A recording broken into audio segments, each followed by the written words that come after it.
True life, I'm a cheerleader. November 24th.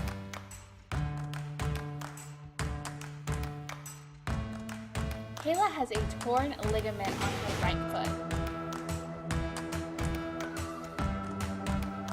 She hasn't cheered in 6 weeks. Kayla's first game will be at the highly anticipated Torable on December 5th, 2015, where she will cheer with high school cheerleaders from all over Yuma. November 23rd, Kayla is on her way to physical therapy, a day before practicing for the Torable. When arriving, Kayla's physical therapist inspects her right foot, leg, and hip strain.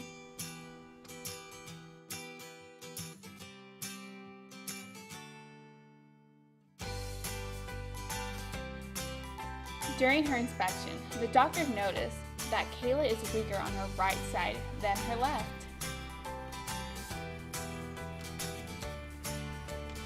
Kayla lost significant strength and muscle while using her brace this 6 weeks, therefore causing her right side to become weak.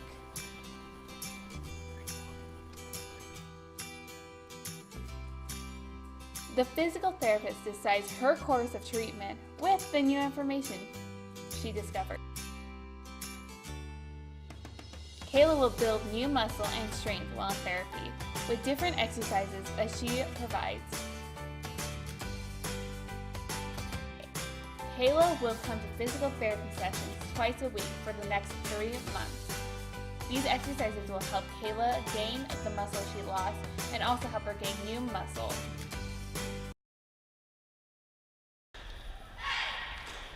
November 24th.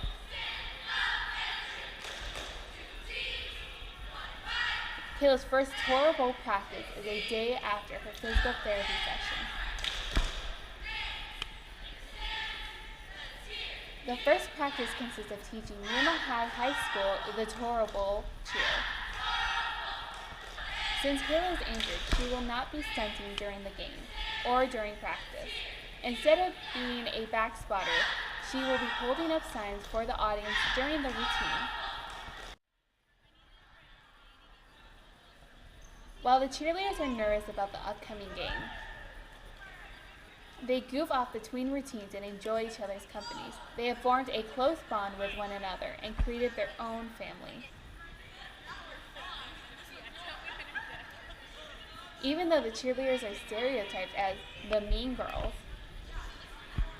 I was fully welcomed and enjoyed their company. I felt no awkwardness, only a slight confusion on why I was there filming them.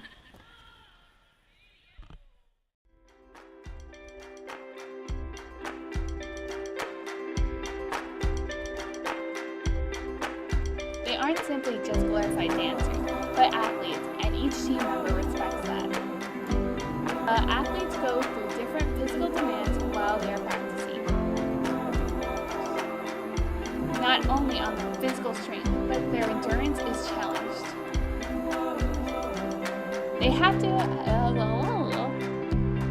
have the strength to pick up and throw their flyers, but also to catch her, and safely. Along with stunting, the athletes have to learn their choreography and dance while yelling their cheers. The practice starts at 7 and ends at 9:30. Kayla isn't only physically exhausted, but also mentally. The cheerleaders aren't seen as athletes, but pretty dancers with pom-poms.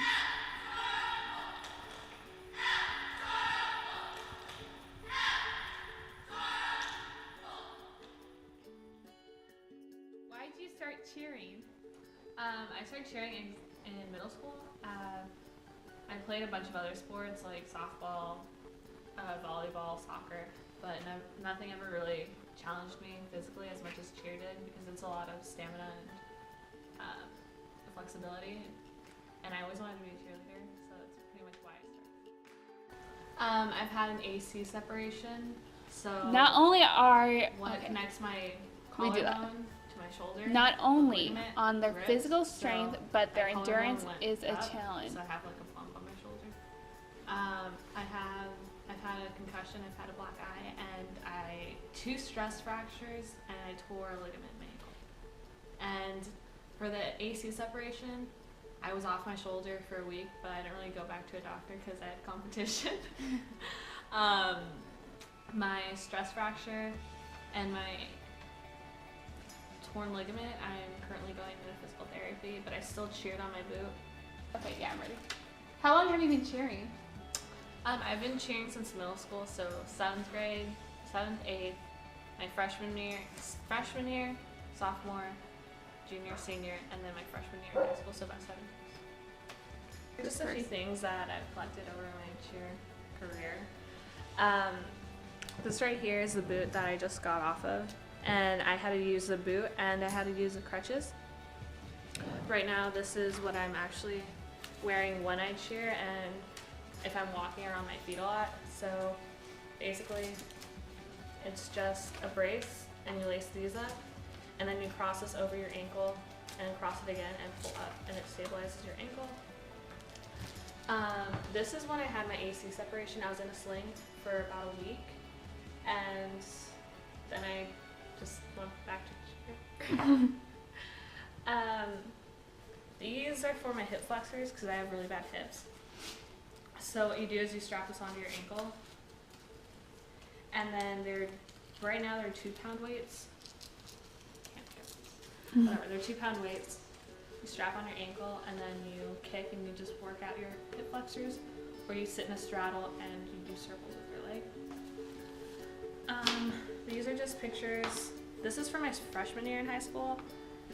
This was my junior year of high school, and then this was my first year, my freshman year of college, so this year. These are just a few bows. I have a lot more, but I've lost like all of them.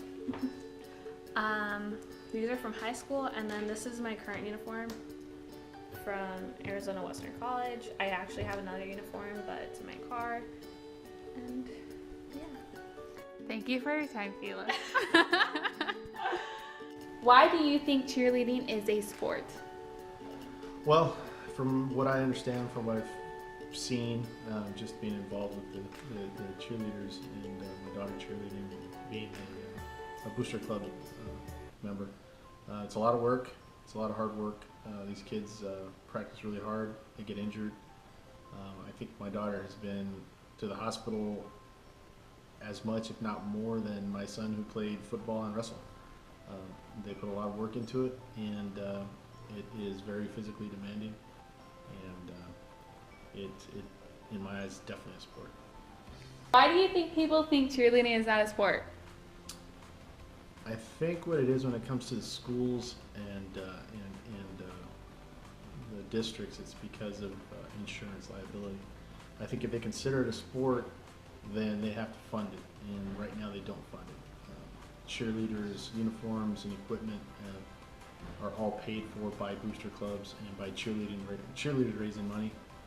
The schools are they're not as involved financially as they are in other sports, and I think that the liabilities that come with cheerleading and the types of injuries that cheerleaders are prone to probably is a big limiting factor in whether or not they consider that extracurricular activity a sport. Good job, Dad. Dad!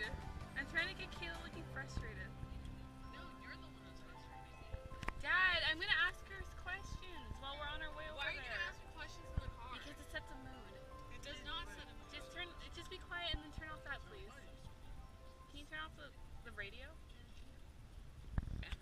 should never let her home here. Can you turn the AC up? So, okay, I'm getting really annoyed with all of you. Can you Honestly, be I'm quiet? getting annoyed with you.